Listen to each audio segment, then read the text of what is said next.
Olá, começando mais um episódio da República Popular das Letras. Hoje nós vamos falar sobre o Museu da Educação do Distrito Federal. E a nossa convidada é a professora Eva Weisros Pereira, pioneira de Brasília, que vai nos contar os planos de educação formulados por Anísio Teixeira.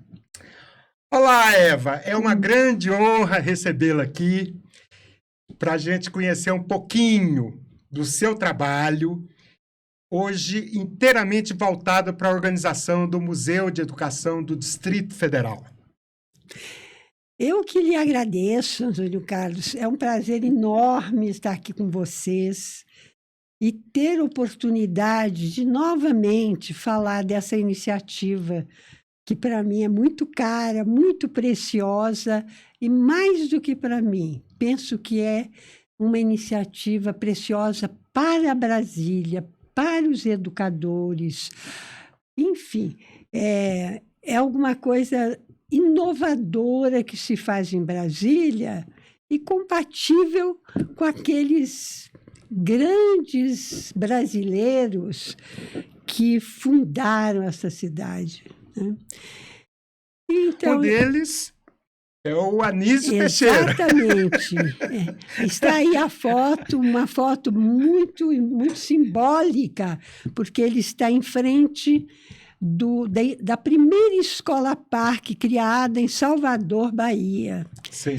E realmente eu entendo que um dos pilares de Brasília na sua fundação é realmente a educação e se deve exatamente à figura desse grande pedagogo, educador, líder educacional, teórico e prático, um homem de pensamento e ação, como foi Anísio Teixeira. Então, é uma satisfação, à medida do possível, a gente vai conversando sobre isso.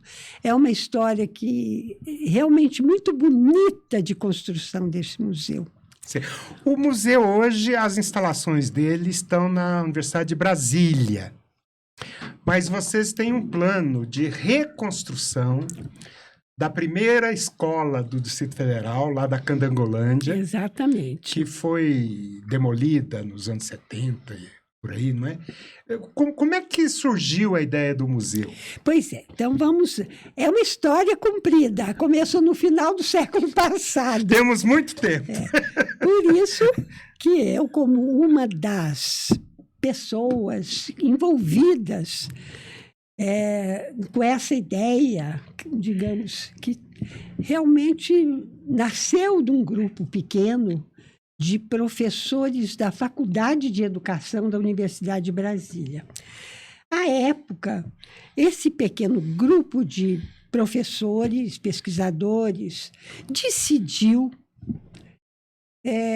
resgatar a história da educação do Distrito Federal.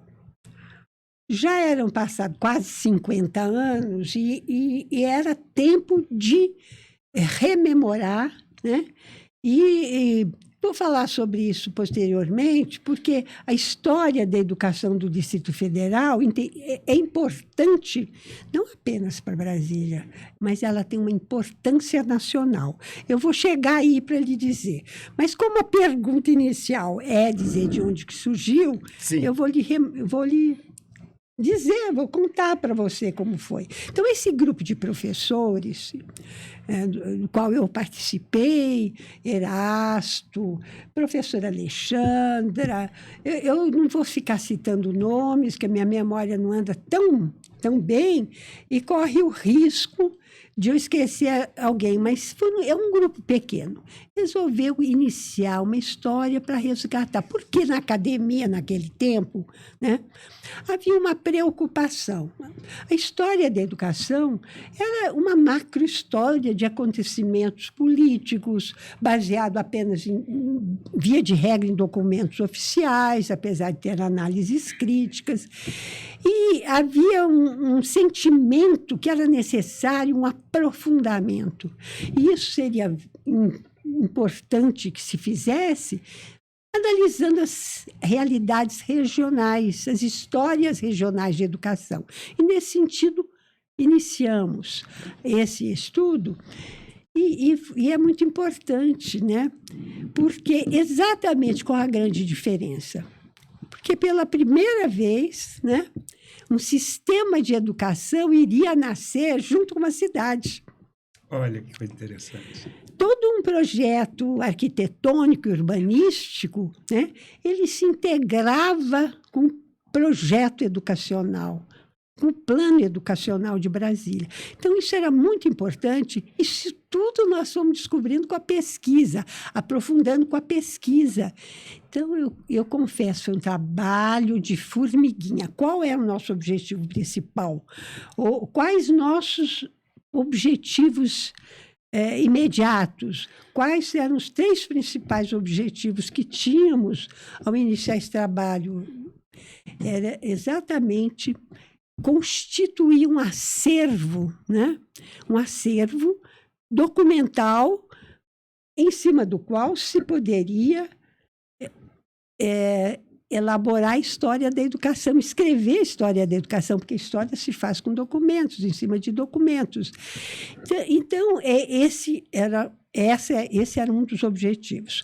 O segundo objetivo era, dentro da nossa, com a finalidade que nós estávamos nos organizando, era produzir academicamente em cima disso. Não adiantava apenas ter o acervo, era preciso produzir, né? Era preciso escrever sobre essa história em cima dos documentos para socializar, para as pessoas poderem conhecer, para Brasília conhecer essa história importante, para os próprios professores, porque 50 anos depois, a maioria não conhecia essa história, como nasceu, como se desenvolveu, né?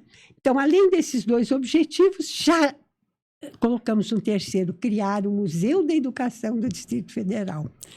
Porque o objetivo é uma forma de socializar muito, muito ampla e de manter isso, né?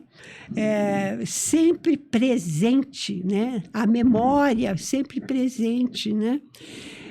Para os educadores, para o brasiliense, o brasiliense tem como referência o sistema de educação pública. Só para te dar um detalhe. Sim. Eu recebi um dia uma doutoranda da Faculdade de Educação para tratar de um problema de orientação acadêmica. E ela chegou, justamente a minha sala era quase um museu, porque nós iniciamos trabalho na minha sala, né, como professor. E ela, de repente, se deparou com uma fotografia. E ela disse... E, de repente, ela começou a chorar. Olha Ficou só. emocionada. Falei, o que foi? Ela disse assim, professora, eu estudei nessa escola, no Núcleo Bandeirante, lá com o Padre Roque. Olha só. Não, é só para mostrar como essa coisa simbólica, essa coisa material, inclusive, como ela toca os sentimentos da pessoa, como é forte, como é importante. Mobiliza. Mobiliza, é isso mesmo que você está, mobiliza. Então, é um exemplo. Então, realmente, esse trabalho foi um trabalho de formiguinha. Por quê? Lamentavelmente, não se tem essa cultura nas escolas de guardar um plano de ensino, alguma discussão pedagógica. Normalmente, a escola guarda, ou fotos ainda se encontram algumas coisas. A escola geralmente guarda os documentos que implicam na vida do estudante, que ele pode requerer depois de tantos anos. Os históricos escolares, coisas mais burocráticas, digamos, né? Então, muito pouco se encontrava inicialmente. Foi um trabalho de formiguinha, mas aos poucos fomos, né? Cavando e descobrindo, né? O trabalho do pesquisador, né? Você sistematizou parte dessa pesquisa em 2 livros e agora tem um terceiro no prelo, né? Posso até te mostrar aqui, olha. O primeiro deles não é um trabalho meu. Eu fui coordenadora dessa pesquisa, e junto com outros colegas organizamos. São obras que têm ampla participação, porque aquele pequeno núcleo que começou o trabalho se expandiu. Nós contamos com a participação de muitos professores de várias áreas, de campos de saber, dentro da universidade, dentro da rede pública, professores, estudantes dos vários níveis, né? Estudante de graduação, de mestrado, doutorado. Então, é um trabalho amplo. E é um trabalho interessante com muitas pessoas. Talvez, se fosse um trabalho exclusivo, não ia ter essa riqueza dessa participação coletiva. Então, é um trabalho coletivo. O título desse aí é Nas Asas de Brasília, Memórias de uma Utopia Educativa, 1956 a 64. Exatamente. Eu acho lindo esse título. Nós até colocamos aqui o mapa. Então, realmente, Nas Asas de Brasília, foi em Brasília que surgiu esse sistema. Quando a gente periodiza 1956, 1964, tem um sentido, porque a gente vai historiar, vai produzir o conhecimento sobre o que foi a partir da construção de Brasília, desde o iniciozinho, as primeiras iniciativas que foram tomadas, né? Quando ainda não havia o sistema construído, etc. Aqui nós temos, por falar em construção, o diretor da Nova Cap, o Ernesto Silva, que foi absolutamente relevante nesse plano, não é? É assim. Inclusive, foi um dos grandes colaboradores no Museu da Educação. Fez 3 ou 4 entrevistas com o doutor Ernesto, né? Ele era, assim, muito adepto da construção desse museu, nos apoiou em todos os momentos, muitas vezes, né? Ele chegou já com muita idade, desceu lá no Minhocão, onde a gente trabalhava no estúdio da UNB, da TV UNB. Eles nos cediam um espaço para fazer as entrevistas, né? Aí é outra história que eu devo dizer, porque vamos falar nos livros, depois eu retomo isso, que eu acho muito rico, né?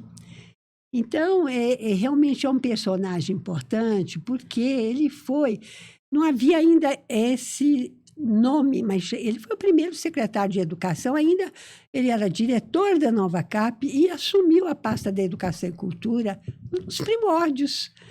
Então, ele, por exemplo, isso aqui esse livro relata, né?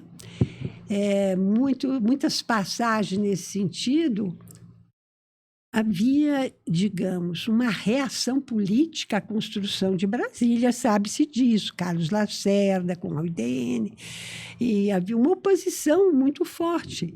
E uma das questões que se falava muito é o seguinte: como vamos levar os deputados, senadores, altos funcionários para Brasília se não tem nem escola, ninguém pensou em escola. Então, uma das preocupações foi essa. Então, desde o primeiro momento, houve essa preocupação. Mas a grande maioria dos trabalhadores que vieram, e mesmo os engenheiros e poucos servidores que estavam aqui, eram professores. E era necessário imediatamente dar uma resposta a essa oposição. Não, nós estamos pensando, nós estamos fazendo, tem um projeto. E aí, esse é um grande personagem, porque ele saiu junto com a professora de Goiânia. Eu não trouxe anotação sobre nome, você vai me perdoar, mas ela é uma figura também importante, que foi uma das primeiras professoras. Ele saiu, Antônio Carlos, ele saiu no meio no meio dos funcionários, engenheiros, quem tem uma mulher professora Olha para só. contratar, para começar um trabalho. Mas, na verdade, havia uma das professoras que eu conheço muito, Amabile.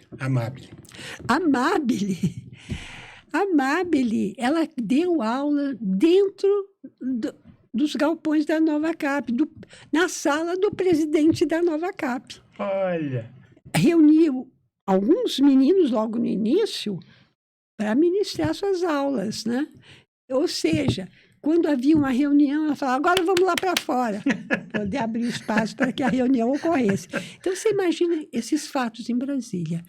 Temos uma fotografia, não sei se você dispõe dela, mas é lindíssima, que a gente traz nesse livro, só ela diz mais do que as palavras, de uma professora no cerrado, as crianças sentadas no chão, e ela dando aula, ministrando aula embaixo de uma árvore. Então, o início foi assim. Depois, começaram a surgir escolas junto aos acampamentos, né? Onde se construía Brasília, onde se localizavam os trabalhadores. No início, eles vinham sozinhos, em geral, homens, né? Não traziam as famílias, mas lá em 57, 58, já começaram a vir as famílias, né? E aí havia necessidade de atendimento urgente. Então, se improvisavam, são escolas provisórias, né? E aí que aparece essa maravilhosa escola, que é a primeira escola pública, que eu acho que você deve ter exatamente, né? A escola Júlia Kubitschek. Júlia Kubitschek. É uma escola, no início era escola número 1, depois, em homenagem à mãe, professora de Juscelino Kubitschek, ela teve esse nome. Grupo escolar, né? Antes era grupo escolar número 1. E aí ela ficou... Aqui nós temos essa... Não, aí já é uma outra coisa, já é o projeto nosso do museu. Do museu? É um 3D que depois a gente talvez chegue lá. Esse já é para... Então, aqui, olha, nós trazemos até no livro essa foto... Da rampa é uma característica, porque foi uma obra de Oscar Niemeyer, né? É inigualável, de madeira, construída em 20 dias, porque era urgente, tudo era urgente, e era necessário dar uma resposta e atender as crianças. E aí o doutor Ernesto até dizia, Brasília, nenhuma criança vai ficar sem escola. Olha que coisa interessante. Né? É uma coisa linda.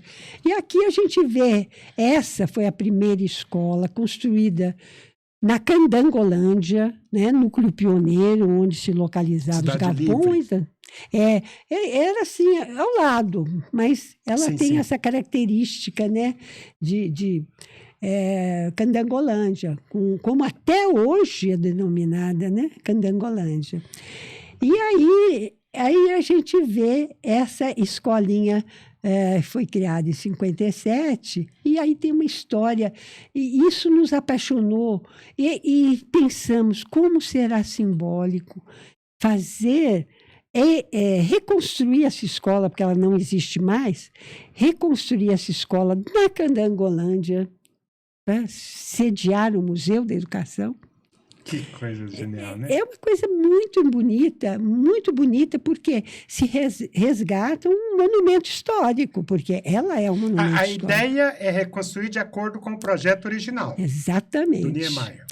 E devo lhe dizer um detalhe, quando em contato com Oscar Niemeyer ainda vivo, no final da vida, uma coisa que me emociona muito, uma das últimas cartas que ele ditou para o seu secretário, autorizando a reconstrução dessa escola e elogiando a pesquisa sobre educação no Distrito Federal. Sei. O que você está me dizendo, então, é que... Depois a gente pode entrar num detalhamento, porque isso já faz parte da história. Sei. Por quê? É interessante, isso aqui... Eu esqueci de desligar. Isso aqui... É interessante. O que vocês estão vendo? Crianças... Aqui são as crianças plantando as primeiras árvores da escola. É um pouco isso. Por quê? Porque o projeto de Anísio era uma educação do fazer, do descobrir, do criar. Toda, assim, digamos, essas premissas pedagógicas de Anísio Teixeira, que ele traz de Dewey, né, nos Estados Unidos, é absolutamente contrária a uma educação meramente transmissora, que o professor diz e o aluno repete. Não. O ato de aprender é criativo e depende de um trabalho de cada um que aprende. E isso envolve também um contato direto com a realidade, um contato com a natureza, um contato com objetos. Tanto assim, os estudantes, dentro desse projeto e dentro dos planos de ensino, visitavam obras, cansaram de vir aqui, os de longe, né? Observar a construção da esplanada, dos palácios, etc. Visitas aos palácios. Então, era a realidade circundante. Então, segundo essas premissas pedagógicas, se trabalha com a mente e com as mãos, né? E aí esse é um trabalho que envolve as duas coisas. Tinha hortinha escolar, tinha horário próprio. Inclusive, as crianças se beneficiavam do que colhiam, né? Do que plantavam, do que colhiam, né? Você vê a Escola Parque, é isso, né? E a gente vai depois falar um pouco na Escola Parque. Um detalhe do Anísio é que ele justamente já tinha experiência lá em Salvador. Exatamente. Né? E também já tinha trabalhado no Rio, antes de vir para cá. O Anísio é interessantíssimo, porque ele, do interior da Bahia, né? Onde ele nasceu, a família, pai fazendeiro, etc. E aí, os pais, na verdade, o que se almejava naquele tempo? O pai, de certa forma, era um líder político da região. E ele desejava que o filho seguisse, né, também esse caminho. Só que aí, no interior, não tem escolas secundárias, naquela época não tinha. Ele iniciou os estudos na cidade e depois ele foi estudar fora. 1929, não é? Ele nasceu em 1900. Não, eu digo quando ele foi estudar fora. Ah, sim, fora do país. Quando eu digo fora, é fora da cidade dele. Fora da cidade dele, tá. E aí, sim, ele foi fazer o ensino como era habitual. A educação era muito restrita, era para classe média alta, né? A educação popular era muito, muito reduzida no país naquela altura. Então, ele estudou sempre em escola religiosa, escola mantida por padres, freiras, interno nessas escolas fora da cidade natal. E ele ficou encantado, porque havia uma formação muito rígida, né? E ele ficou encantado. Tanto assim que, no final, ele terminando, ele quis entrar no seminário e falou para o pai que desejava seguir essa carreira eclesiástica. O pai, logicamente, não gostou, nem a mãe, porque não era isso que tinham planejado para o filho. E aí ele acabou se convencendo e fez curso de Direito. Mas nunca exerceu, nunca, não gostava. Mas, depois de formado, ele foi indicado para ser secretário de Educação lá da cidade.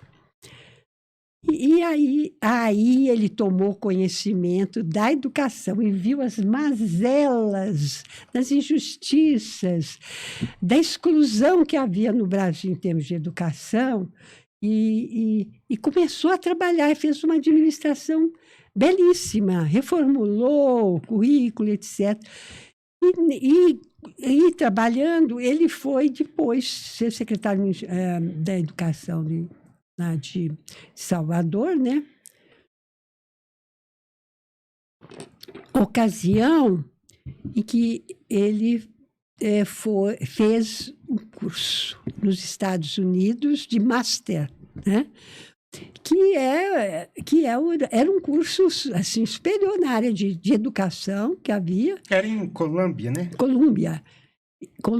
E, evidentemente, com influência direta de Dewey. Ele foi tradutor de Dewey no Brasil, ele foi intérprete de Dewey no Brasil, ele se apaixonou pelas ideias educacionais de Dewey e passou a defendê-las, mas defendê-las não só teoricamente, mas na prática. É a escola nova.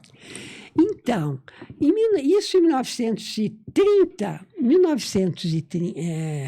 um pouco antes, 1927, foi criada a Associação Brasileira de Educação, já com essas ideias de mudanças, já com a ideia da educação como instrumento de renovação social no país.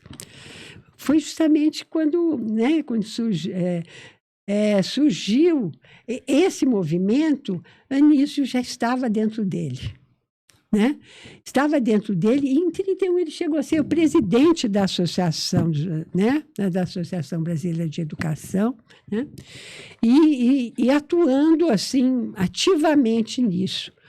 Aí, em 1931, só para dizer que resultado desse movimento grande, tem o Manifesto dos Pioneiros da Escola Nova, em 1932, do qual Anísio Teixeira é um dos grandes signatários e colaborador na redação do documento, né?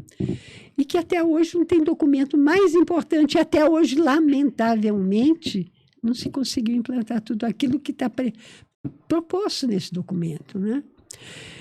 Mas Anísio assim, tinha realmente uma vocação para esse campo e como gestor.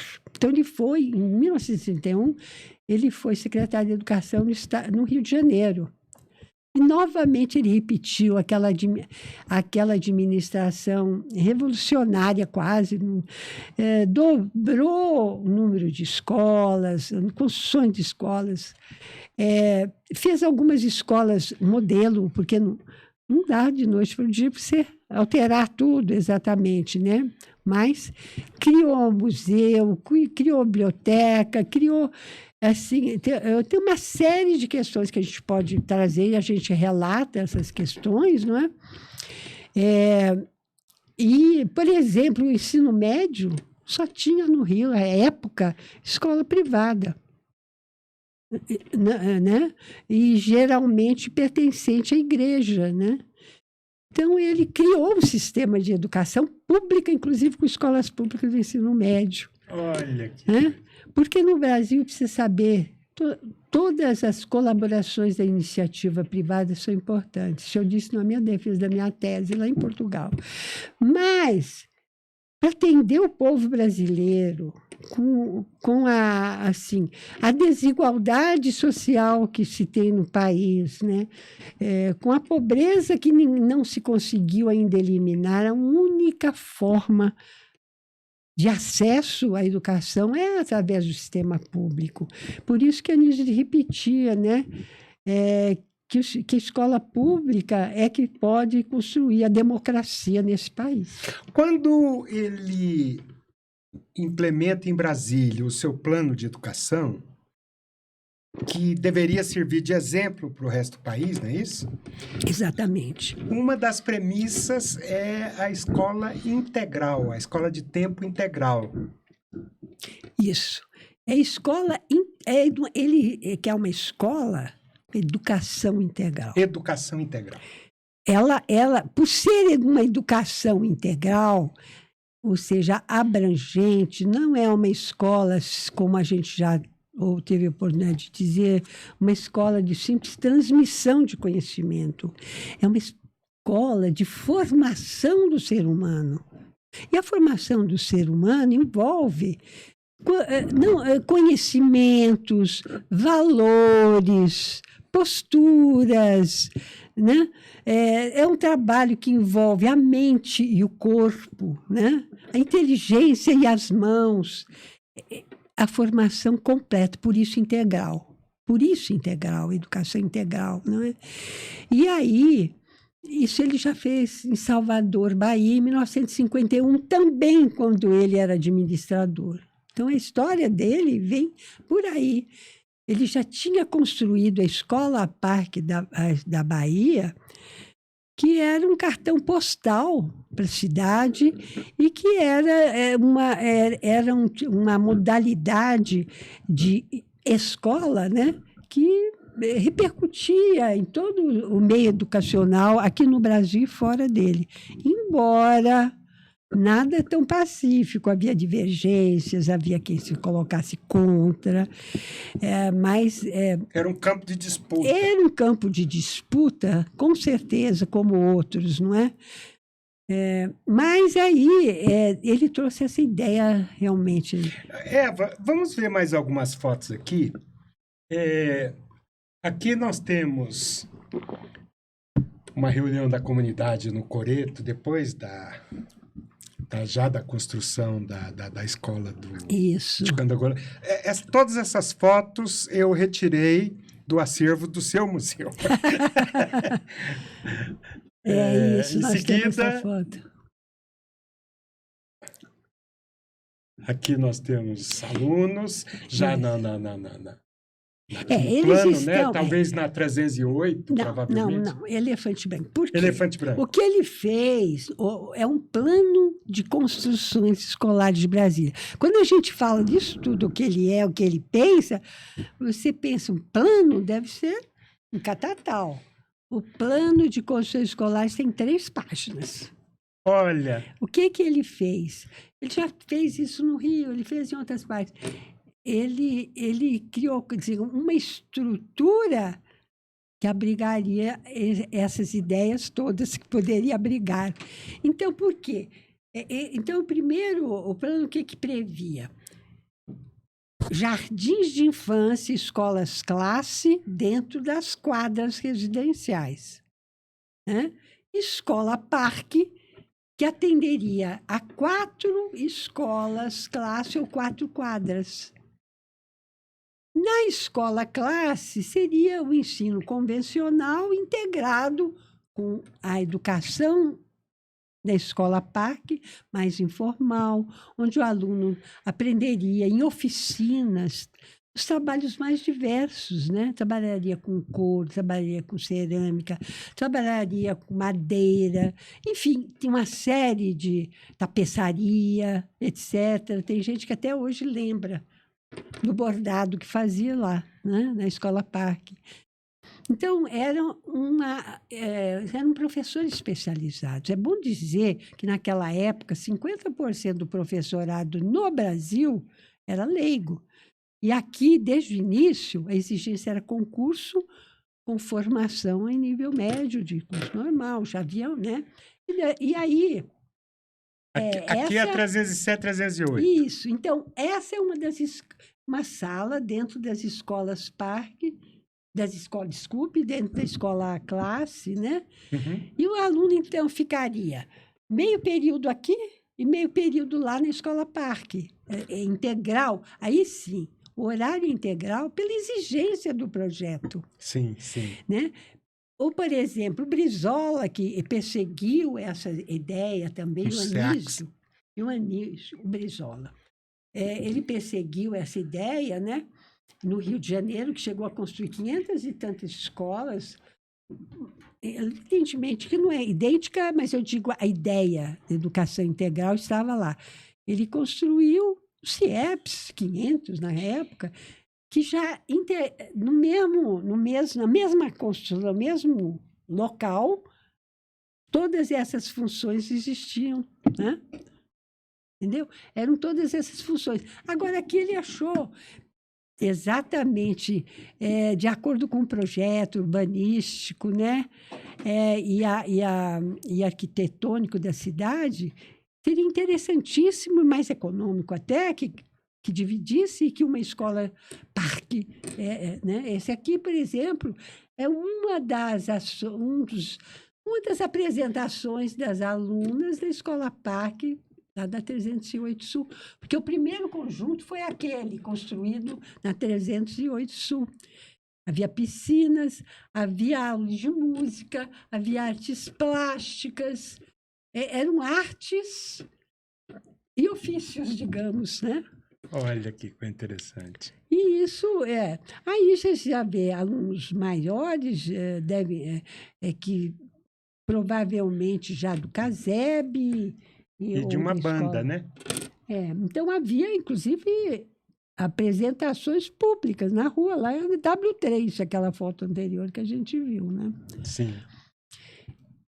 Então, aqui, por exemplo, né, foi na escola parque, havia, assim, essa atividade, inclusive, eles criaram uma espécie de caixa econômica lá dos alunos. E aí, essa inauguração que houve numa solenidade. Então, veja assim, um banco é uma coisa da realidade local. Então, isso e eram outros empreendimentos, não é? Aqui era uma exposição. De arte, porque feita pelos alunos, né? Importantíssimo.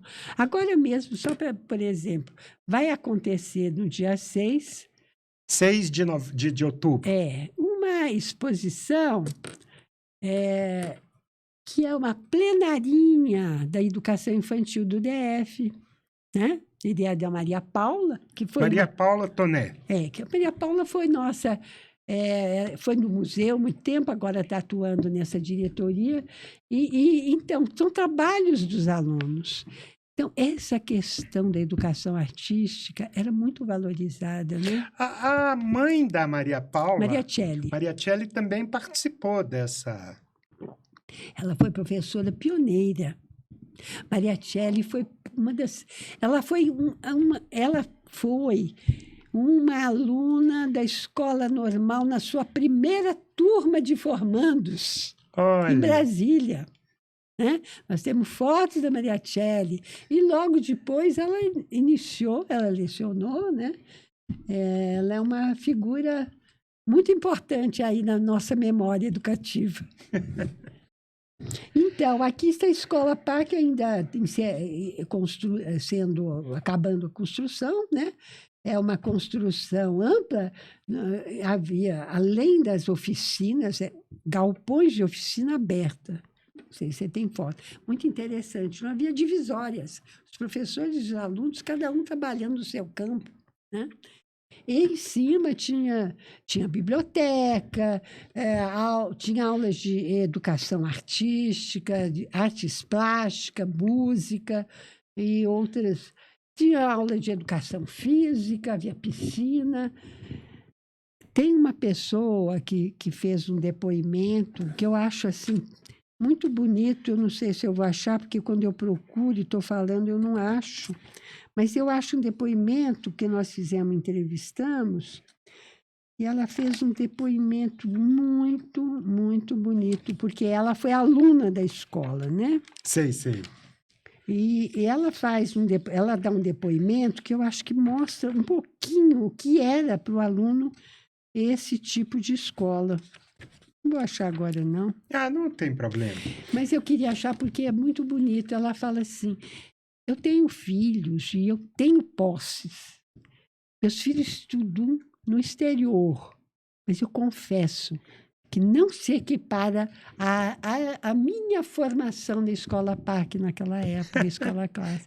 É uma coisa desse tipo, mas ela fala de uma forma muito especial. Então, é só para a gente ver a qualidade, que é possível a escola pública ter uma qualidade excepcional. Aqui é a escola classe. É uma sendo construída, né? Já é uma outra posterior. Porque o plano de construções escolares, inicialmente, ele abrange esse conjunto da escola 108, 308, são quatro quadras, né? E depois, né, você tem o ensino médio, também integral e integrado. Essa é a grande briga até hoje, né? Essa mentalidade, porque ensino médio é formação básica do homem, né?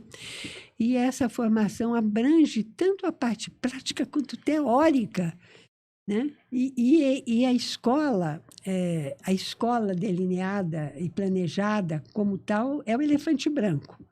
Como o elefante branco não ficou pronto rápido, que diziam é um elefante branco, demora para ficar pronto, ele começou funcionando na CASEB, né?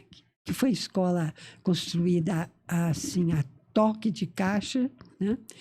E depois inaugurada a escola Elefante Branco, passa a ser lá, né? E, aliás, lá foi feito um trabalho lindo de recuperação de documentos por uma professora de história da universidade. É isso que a gente quer. Não só que o museu represente a totalidade, como cada escola tem o seu museu, tem o seu acervo preservado, né? Porque se eu não sei quem eu fui, eu não sei quem eu sou, eu não sei como vai ser o futuro. É a mesma coisa. O professor tem de conhecer o seu passado, o estudante tem de conhecer a sua vida educativa, né? Porque isso é fundamental para a identidade, né? Aqui, nós temos professoras pioneiras. Exatamente. Essa foto é de professoras pioneiras. A gente vê pelo traje e pelo penteado. Essas também são professoras da Escola CAS 308 Sul. E uma coisa que a gente vai querer, muitas vezes a gente não consegue identificar nominalmente, isso seria muito importante, né? Mas eram as professoras pioneiras dessas escolas, primeiras escolas. E é rico, né? Como a foto diz muito, não é? A Ela imagem resume muito, né? resume, a imagem é muito forte. Só uma observação, não tinham professores, né? Basicamente professores. Aqui, pelo que eu entendi, as professoras aqui já tinham que ser concursadas, né? Concursadas. E aí formadas. Aliás, precisa dizer que isso foi uma iniciativa desde o início, né, de promover um concurso nacional de professores para vir para Brasília. De todo o Brasil, os professores se candidataram e houve um concurso rigoroso. Que coisa interessante. É importante, professores do Rio, porque inicialmente quem veio antes nessa época de construção, normalmente eram professores que estavam em Brasília com os maridos, que eram engenheiros, eram funcionários em geral, desculpe, ou pessoal de Goiás, mais perto, que vinha, né? Muitos vieram, né? Para lecionar, mas ficou estabelecido que o sistema de educação do DF só funcionaria mediante professor concursado e se promoveu. Então, é interessante que tem nominalmente o nome dos 60 primeiros professores. E a gente chama esse documento assim, o 60 de 60, que é do ano de 1960. Ah, olha só. Então, nós temos o nome desses professores pioneiros. A Amabile é uma das primeiras. A Amabile veio antes. Ela foi a primeira professora na construção que deu aula lá na Nova Cap, na sala do presidente. Professora, pelo que eu entendi em algumas coisas que eu li aí nessas anotações, o Anísio tinha uma preocupação com os 3 níveis do ensino. Exatamente. E é muito interessante, eu queria que você falasse um pouquinho da relação dele com o Darcy na criação da UNB, porque já é um ponto a mais.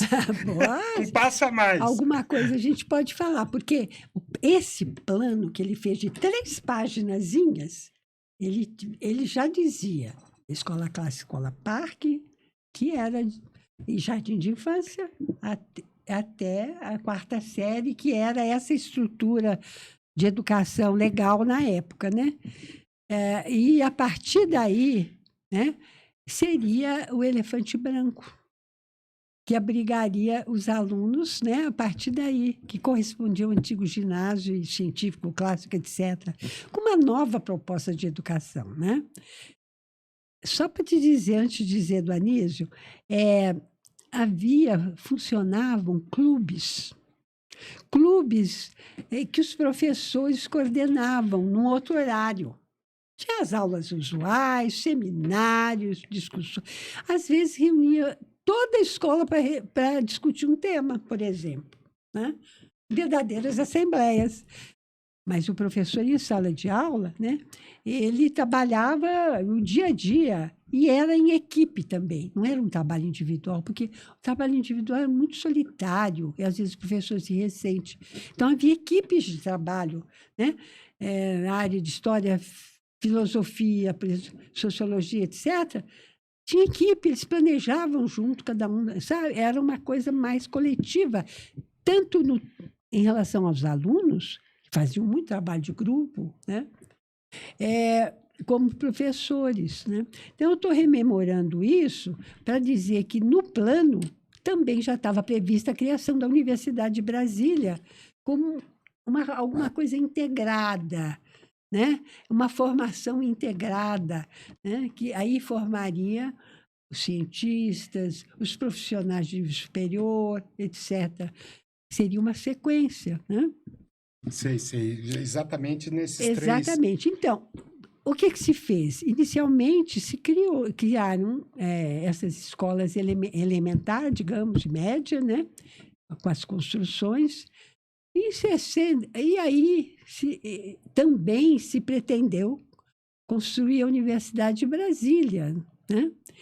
E o Darcy, na época, inclusive, que foi elaborado esse plano por Anísio, ele era o presidente do INEP, Instituto Nacional de Estudos Pedagógicos da época, né? Estudos e Pesquisa. Que ele, com essa capacidade de gestor que ele tinha, ele transformou no segundo MEC. É de lá que saíram todas as diretrizes para a educação básica, para a formação de professores, né? Ele criou o centro de pesquisa dentro do INEP, Centro de Pesquisa Educacional, e criou centros de pesquisas regionais, porque ele precisava entender a realidade educacional para propor sempre medidas compatíveis com essa realidade. Então, foi um trabalho, a pesquisa de educação no Brasil surgiu no INEP com essa iniciativa, né? Mas ele achava o quê? Que o professor era um professor, por meio do professor, que os problemas tinham de vir ao conhecimento para se aprofundar e para pesquisar e para estudar soluções, né? Uma parte, só para dizer que também tem essa faceta da vida do Anísio importante, né? E que o Darcy Ribeiro trabalhou com o Anísio Teixeira lá no INEP. Olha, então eles já deviam trocar figurinhas lá mesmo para a criação da Universidade Ele em Brasília. incumbiu o Darcy, né? O Darcy era o responsável por essa área de pesquisa na área social, na sociologia, que era a área dele, né? Antropologia, sociologia. Ele era o responsável por essa área. Então, já lá no INEP, começaram a discutir a criação da Universidade de Brasília. E o Anísio foi o primeiro reitor. Não foi. Não foi? Não, o Anísio havia criado no Rio de Janeiro, naquela época... A Universidade do Distrito Federal. A Universidade Federal, né? Que foi também revolucionária. Ela era totalmente diferente do que existia no ensino superior no Brasil, que eram escolas isoladas, agrupadas. Ele criou realmente a universidade, né? E ela, de certa forma, serviu de mote, de início de discussão, né? E tem muito dela na Universidade de Brasília. Então, já começaram a trabalhar, e aí o Darcy se ligou muito a Anísio, né? E ele confessa, o Anísio é o meu mestre. tudo que eu sei sobre educação devo ao Anísio. Ele fala isso em entrevista, ele tem muita modéstia nesse sentido, né? E ele se envolveu com esse projeto até politicamente, porque ele tinha muito trânsito. O Anísio era muito mais intelectual de outro nível, assim, né? E realmente eles fizeram esse projeto da Universidade de Brasília, o qual, de certa forma, aí sim o Darcy liderou, mas eles chamaram muitos cientistas, muitos professores universitários para opinar, fizeram até uma reunião da Sociedade Brasileira de Progresso e Ciência para discutir a UNB. Então, é uma trajetória muito rica para criar a UNB, e, finalmente, através até de estratégias que o Darcy conseguiu furar o bloqueio, foi aprovado o projeto, né, pela Câmara dos Deputados, e em seguida, né, negociado o espaço, e por isso aquela área enorme, Do cedida, Minhocão e tal. de toda a área de universidade, né? E aí se começou a implantar, construir e implantar a universidade em 1962, quando ela foi inaugurada, né? Sei. Mas quando é que o Anísio se torna reitor? Porque parece que ele vai até 64, né? Então, até isso eles brincam um pouquinho, porque o Anísio foi... O Darcy foi o primeiro reitor e o Darcy era o vice-reitor. Ah, o Anísio era vice. Porque isso, inclusive, foi negociado, e tem o texto do Darcy que ele se refere a esse fato, agradecendo, né? Porque ele entendeu que era o momento do Darcy assumir, né? E que foi muito importante, que o Darcy realmente, ele, embora não tenha sido dessa área, ele conseguiu realmente entender a importância, porque a partir daí ele sempre trabalhou, né, com isso, né? Então, o que acontece? Aí depois, né, Darcy vai ser convidado para integrar o governo do Jango, Do Jango. Jango, né? Aí ele foi ministro da Educação, ele foi chefe de gabinete, etc. E aí o Anísio, logo em seguida, ele assume como vice e ficou na reitoria até o golpe militar, né? Que demitiu o Anísio, e como todos os outros foram demitidos, etc. Qual é a relação do Paulo Freire com o Anísio? Ai, que coisa bonita. E a relação, eu acho o seguinte, o Paulo Freire, antes do golpe militar, acho que em 1963, se eu não me engano, ele fez parte do Conselho Universitário da Universidade de Brasília, né? Isso a gente tem dados. E tem mais. Esse é o outro lado que a gente valoriza no Museu da Educação, além da figura, né, exponencial de Anísio Teixeira, que deu origem a isso tudo. O Paulo Freire desenvolveu uma experiência de alfabetização emancipadora dentro daquela metodologia que ele utiliza, né? Em Brasília, em 1963, e a universidade está participando. Os estudantes estão participando, né? Porque no governo Jango,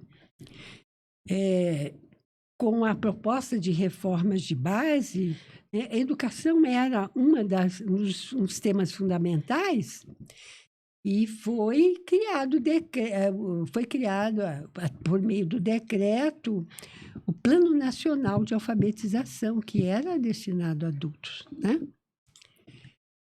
Porque o plano de Anísio não previa isso, previa, assim, para a cidade esse projeto, né? Como o Paulo Freire já tinha essa experiência realizada, com grande sucesso, de alfabetizar trabalhador em 40 horas, né? Ele foi convidado a assumir, né, a direção desse trabalho, só que o trabalho que ele realizou em Brasília, que iniciou em 1962, foi em 63, segundo semestre, foi iniciado nesse período, né? E foi interrompido com o golpe militar de 1964, né?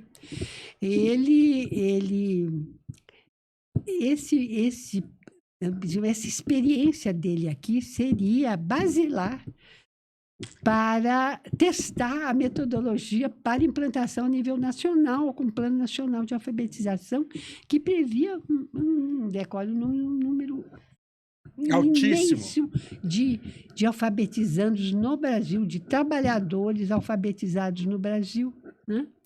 Então, ele desenvolveu aqui, em várias cidades satélites, se criaram círculos de cultura, e, segundo segundo Paulo Freire, foram 300 círculos de cultura para alfabetizar, né? Sobradinho, eu não trouxe aqui por escrito, mas até estou escrevendo um artigo sobre isso agora, e é um trabalho assim, muito bonito, né? Que foi realizado em Brasília. E ele diz, nessa época, ele morou no Hotel Nacional. Ele mudou-se com a família para poder realizar esse trabalho. Então, é claro que nessa questão toda, né, houve essa aproximação, né?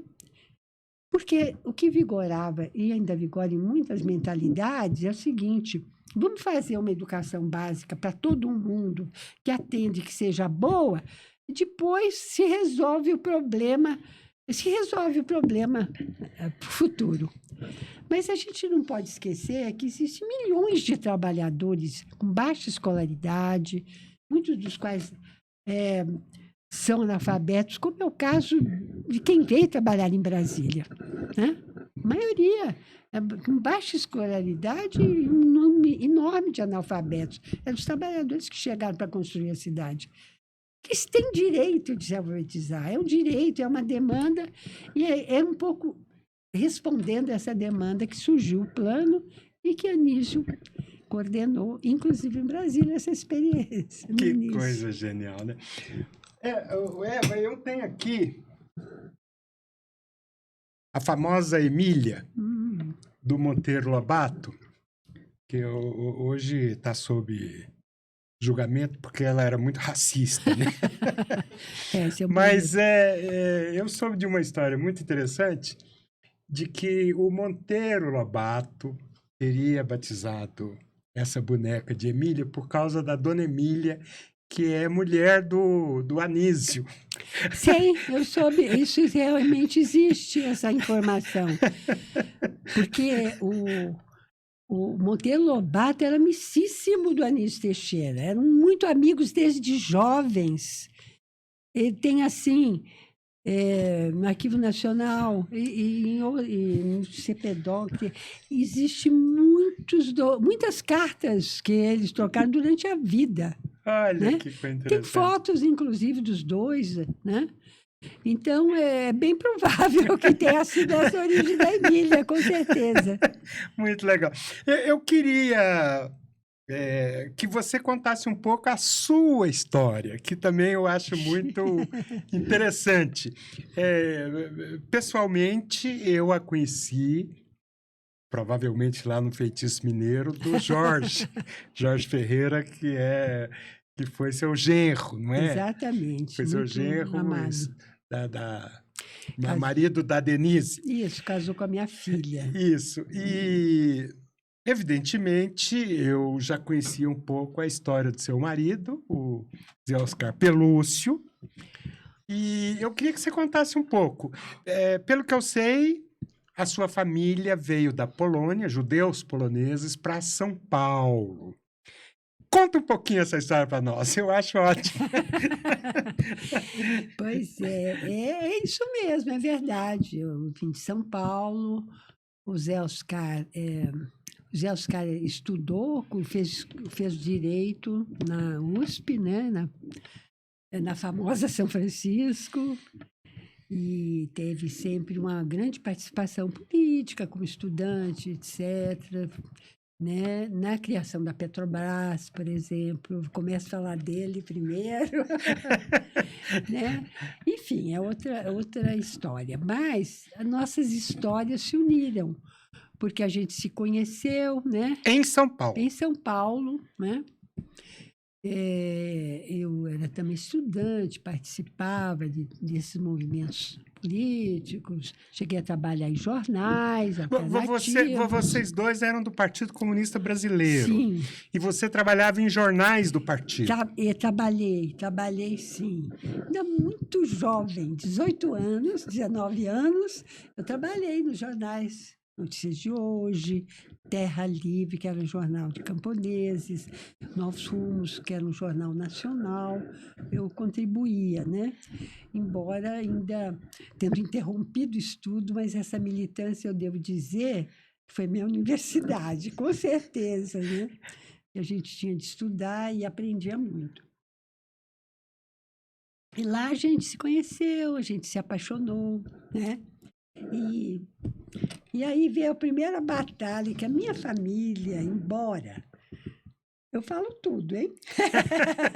Embora a minha família nunca tenha sido religiosa propriamente dita, mas elas tem essa coisa da tradição, etc., né?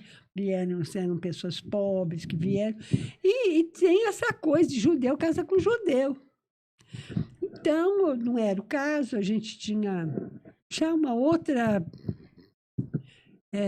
concepção de vida, etc., né? E ele também tinha memória de família católica, etc., do sul de Minas, mas ele também... e aí tivemos um pouquinho de dificuldade de convencê-los, né? Foi uma habilidade poder convencê-los que a gente se amava, queríamos viver juntos, queríamos ficar juntos, etc., e acabamos convencendo. Que ótimo. Aí, e convencemos, e até hoje estamos juntos, 63 anos juntos. Vocês se casaram em São Paulo? Em São Paulo. Casamos, e o Zé Oscar já tinha sido nomeado aqui pelo Juscelino, para a Procuradoria, a gente veio, mesmo porque havia uma demanda de criação dos sindicatos de trabalhadores, embora havia uma massa popular grande, não havia uma organização. E ele já advogava para sindicatos em São Paulo, nessa ocasião, né? E já tinha grande experiência. E viemos, né? E aqui nos instalamos, e chegamos no início de 61, tivemos 4 filhos. Sim. Né? Em seguida... Um filho e 3 filhas. Um filho, Paulo Guilherme, o mais velho, Denise, que foi casada, né? Com o Jorge. Com o Jorge, a Marina e a Cláudia. E aí, então, foi essa vida que a gente veio e tivemos realmente problemas durante a ditadura. Quando vocês vieram para cá, ele trabalhava na Procuradoria e depois começou também a advogar para Não, ele já veio com essa missão de criar os sindicatos, ajudar a criar. Sei. Veio com essa tarefa, digamos, né? E nós chegamos... A primeira notícia que nós tivemos, que o Jânio tinha demitido todo mundo que tinha sido nomeado, inclusive ele, né? Então, nessa ocasião, ele só, então, se dedicou à criação de sindicatos, advogar nos sindicatos, etc., né? Você, quando chegou, já tinha... Logo teve os filhos e... paralisou os estudos? Paralisei bem, porque não tinha ninguém, era assim, uma gravidez atrás da outra. Não tinha televisão, não né? tinha televisão. Então, não me arrependo, não, porque são maravilhosos, só dão alegrias, são pessoas dignas. Mas, então, o que acontece? Aí veio o golpe militar. O Zé Oscar já tinha sido, inclusive, depois indicado para ser procurador lá do INCRA, né? E nós tínhamos instalamos um apartamento funcional, até na 305, que na época era muito boa quadra. 305 Sul. É. E aí houve a perseguição, né? Iniciou-se uma grande perseguição com golpe militar e veio a notificação que em 24 horas tinham que deixar o apartamento. Nessa altura, os sindicatos já tinham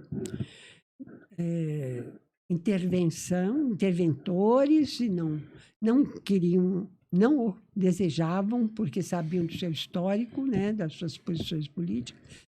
E aí nós fomos morar numa chácara que nós tínhamos adquirido em 62, ficamos lá e retornamos. Quando retornamos, 2 anos depois, eu voltei a estudar junto com meu filho mais velho, o Paulinho. Olha! Matriculei o Paulinho na escola de aplicação da escola normal e eu fui de uniforme e tudo terminar o meu curso normal. Então, essa foi a nossa história. Desde aí, eu assumi o magistério na Secretaria de Educação e, aos poucos, fui estudando, fiz o mestrado, né? E continuei estudando. Fiz primeiro curso superior, né, de graduação, depois o mestrado, isso com intervalos sempre, numa época muito complicada de perseguição política. Depois, mais adiante, eu fiz o doutorado em Lisboa, e aí eu já estava na universidade, porque eu fiz concurso também para a universidade, já me aposentei da secretaria e fui lecionar na universidade, onde permaneço até hoje como colaboradora, né? E tive oportunidade, fiz pós-doutorado na França, e o Zé Oscar sempre foi muito meu companheiro. E a gente, então, fez essas coisas enquanto trabalhava com isso que a gente está falando e outras, né? Projetando o museu. Eu quero voltar a falar um pouco do museu, se você quiser. Claro, mas nós temos o tempo todo aqui.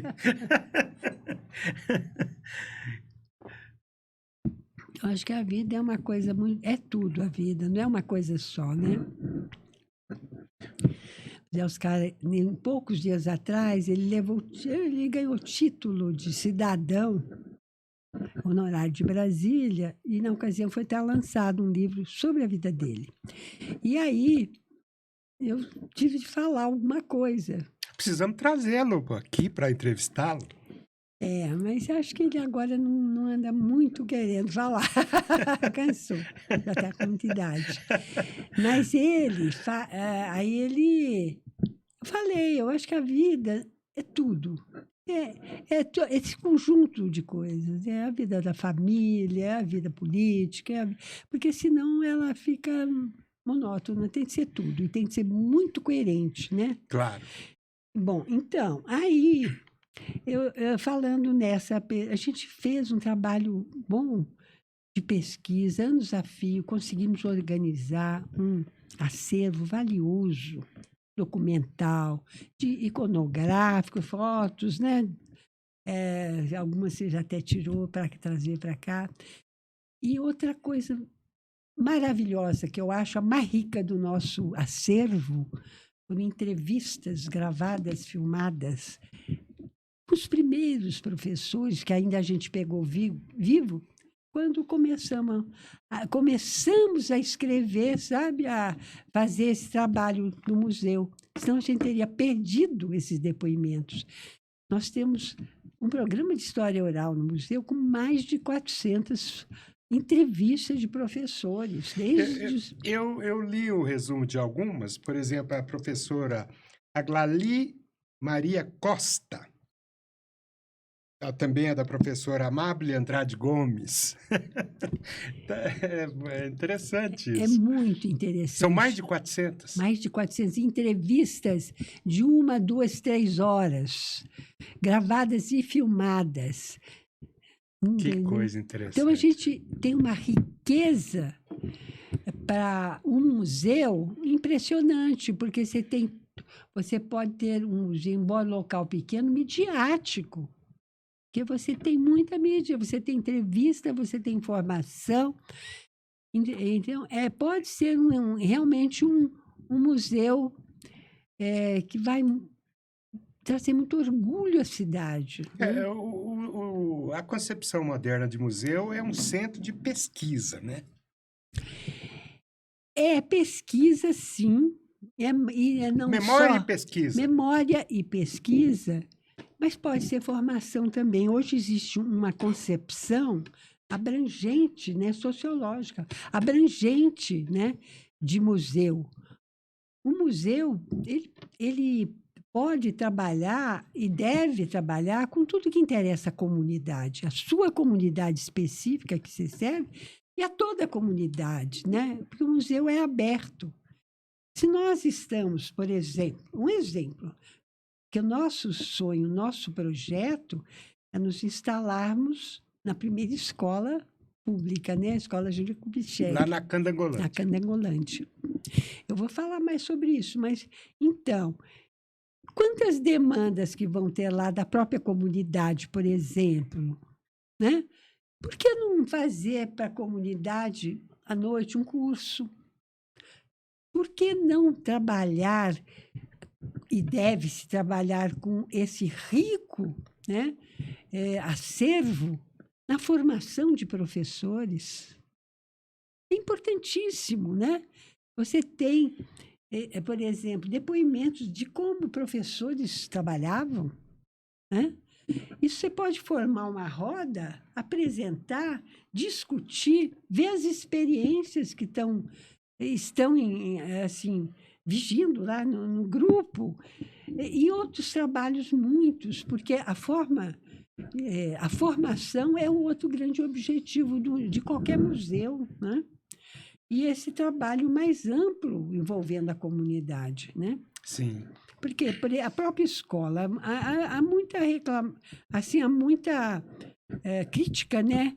Às vezes, que a própria comunidade pinta, não cuida da própria escola. Mas se você ganhar essa comunidade os objetivos da escola, ela vai cuidar. Claro, Isso tem exemplos, tem trabalho. Então, esse trabalho o museu pode fazer. O museu pode ajudar, inclusive, na organização e na orientação de criação de acervos em cada escola. Né? Para esse trabalho que é muito rico e que é muito importante. Né? Há quantas anda a construção da escola? Pois é. Então, eu já te disse que a gente tem a autorização do próprio autor do projeto, que é Oscar Niemeyer, e do seu escritório, depois que ele faleceu. Então, o que nós, do grupo, fizemos? E que devo dizer que, inclusive, é um projeto que, desde o início, conta com parceria. A universidade era que deu origem, através do nosso trabalho, né? Mas é um trabalho compartilhado com a Secretaria de Educação, que tem absolutamente, com a Secretaria de Cultura, que Educação e Cultura não separam, né? Com o Arquivo Público, com a administração da Candangolândia, porque lá vai se localizar. E no início havia outros. Nós tínhamos como parceiro, quando nós lançamos no Teatro Nacional, num grande ato que fizemos, uma carta de intenções assinada por todas essas instituições e outras, a favor da criação do museu, né? Então, esse é um trabalho em parceria.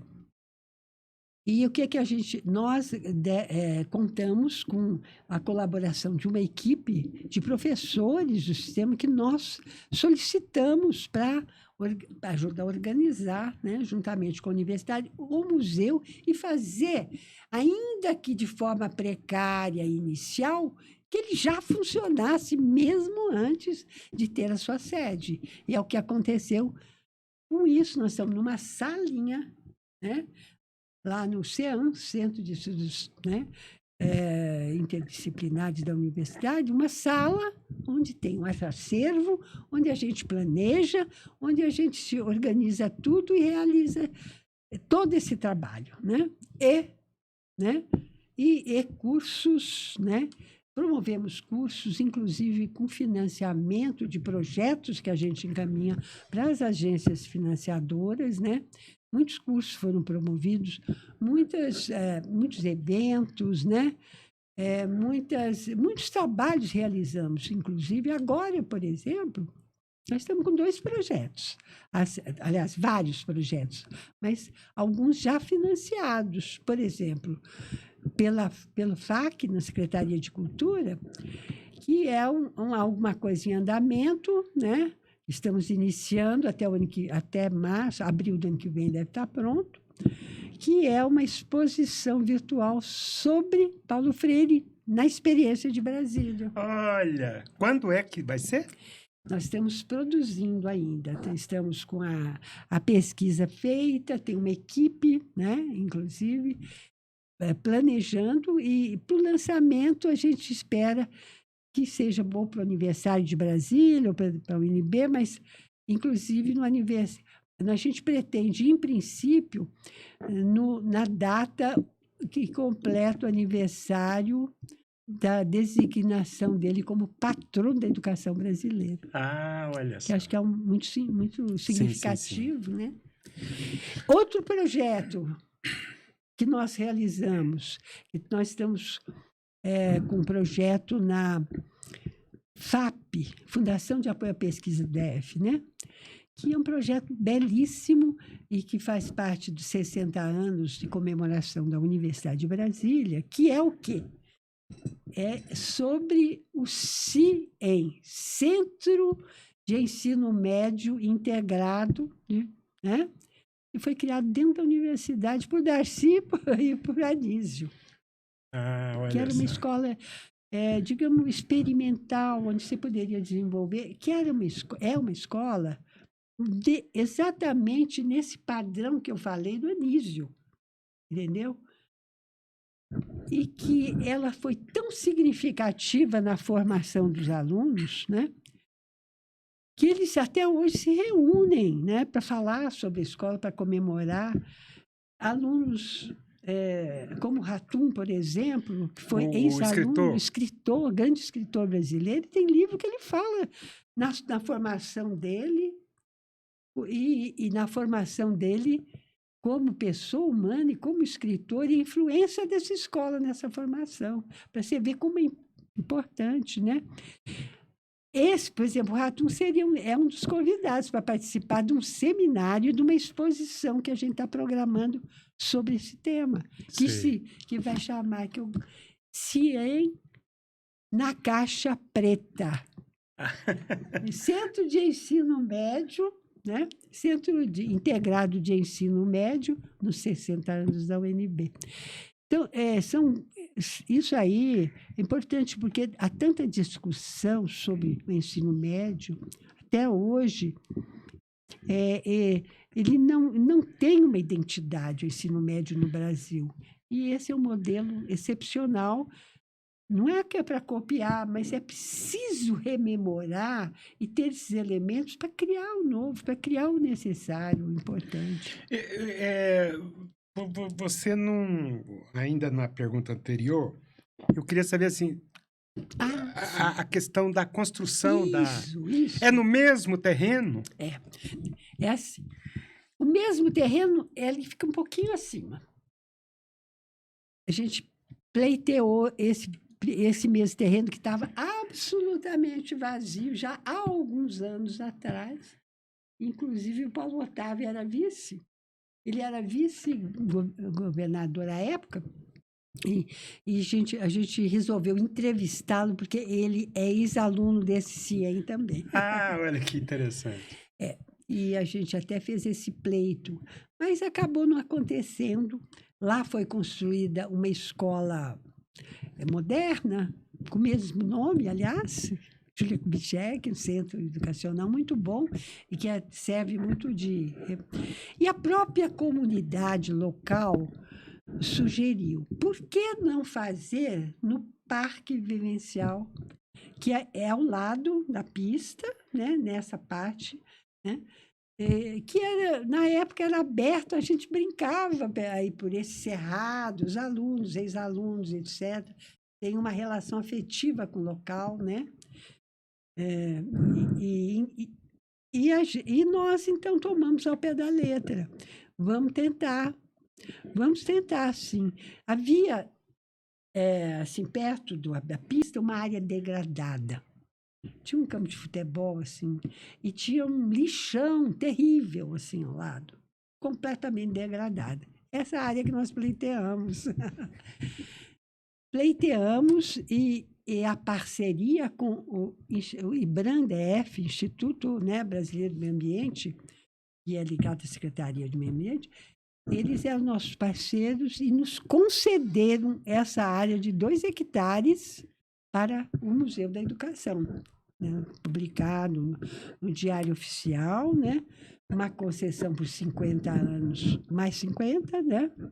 Até que se resolva, né? Mais 50 mais 50 tá bom já. Tá bom, né? né? E quando é que as obras começam? Aí eu sei que eu estou demorando para chegar nisso, porque, olha, nós fomos muitas vezes no Congresso, essa equipe, nós mesmos, pesquisadores, fomos no Congresso falar com os parlamentares, tivemos apoio de muitos parlamentares, né? Realmente, que nos deram emendas.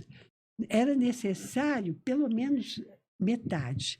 E a Secretaria de Educação, parceira também, sempre colocou na LOA, embora não dispusesse de recursos, porque é uma coisa mínima. Né? Nós queríamos atrás dos recursos, de emendas, tentando obtê-las vários anos. Nunca dava o suficiente. Né? E aí,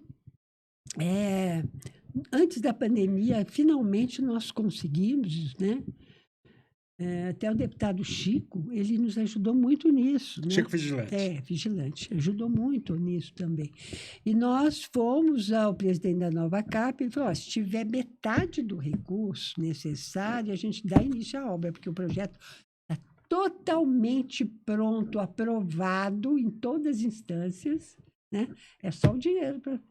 Nós conseguimos metade dos recursos e isso já iria se encaminhar antes da pandemia. Aí veio a pandemia, os recursos todos foram dirigidos para a Secretaria de Saúde e nós, infelizmente, embora a gente ache que justo naquele momento, não conseguimos alcançar nosso objetivo. Né? Temos que começar de novo, então. Então, atualmente, aí vem outra história. A Secretaria de Educação diz que está empenhada, já fomos comunicados, né, que está empenhada em construir através de emendas que já estariam garantidas. Né? Isso é muito importante, né? Porque é um começo, porque o que nós pensamos para esses 2 hectares é muita coisa. Nós vamos pensar agora na construção da sede, que é uma reprodução realmente desse projeto, né? Mas com uma adequação no subsolo, utilizando o próprio terreno, para a parte da administração, né? Do museu, etc.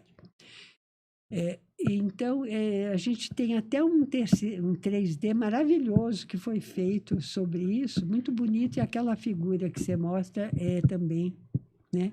Sobre o projeto. Vamos mostrar a figura aqui, que é uma ilustração do Nanche de las Casas. O Nanche nos ajudou muito, nós tivemos muito apoio do Nanche.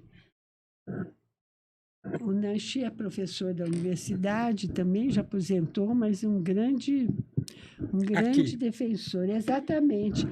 Então, aqui a vista da passarela e do anexo. Essa passarela, né, que havia um anexo, né, o anexo, e na frente a parte, né, assim, da exposição. Seria nós planejamos até um cinema 180 graus. A pessoa vai entrar no museu, já vai entrar no clima, vai ver quais foram as ideias daquele manifesto, o que se pretende, sabe? Vamos rememorar isso tudo. Eu acho lindíssimo o que a gente conseguiu projetar. Que ótimo, que ótimo. É lindo. Bom, eu estou muito otimista. Eu acho que a partir de janeiro nós estaremos com um novo governo que vai revalorizar a educação, não é? E a gente precisa entrar nessa luta para viabilizar esse Com museu. certeza. Eu não conto é? com o seu apoio, Antônio Mas Carlos. completamente. Porque a gente precisa sempre ganhar apoios, né? Claro, Uma obra eu dessa. acho que isso é fundamental aqui, né, em Brasília, não é? Muito importante. Muito importante, muito importante. Puxa vida, é um motivo de satisfação a gente poder colaborar, né? Vamos mobilizar forças aí. Isso aí. Vamos e até está sendo negociada a ida provisória do museu para a própria secretaria, né? Um espaço mais amplo, com a UNB também presente, para ver se já é um caminho para chegar ao final da linha. Eva, eu achei maravilhosa essa conversa com você. Lembrando que o seu apelido, seu sobrenome, Weishaus, significa rosa branca em Yiddish. Weishaus. Ótimo. Verdade. Então eu lhe agradeço e terminamos assim mais um episódio da República Popular das Letras. Peço que vocês deem like, se inscrevam no canal e os convido e as convido para o nosso próximo episódio. Até mais!